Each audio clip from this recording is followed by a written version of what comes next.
एक दूसरा जो सेपरेट सेटलमेंट था, तो आज मैं जब उसको स्टडी कर रहा था कि भाई ये बारातें क्यों रोकी जा रही है, हिंसा क्यों हो रही है, तो मुझे समझ आया कि अगर हमारा जो क्षेत्र जो है वो सेपरेट कर दिया जाता जहां हमारी बस्तियां होती, तो उससे सबसे बड़ा लाभ ये होता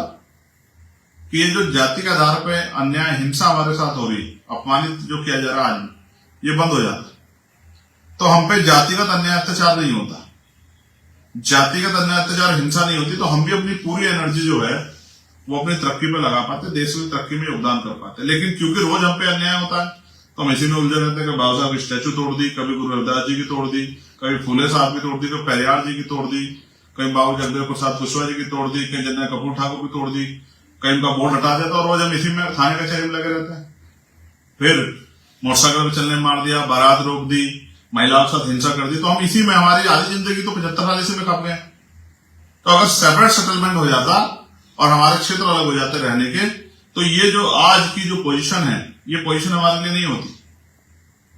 कम से कम जो जाति का अन्य अत्याचार, क्योंकि एक दूसरे पे जो है जाति के लोग काहे का अत्याचार करते, तो वो जाति का अन्य अत्याचार और जो रोज एक डर लगा रहता है कि यहां से निकल रहे हैं, कोई हमला कर देगा, कोई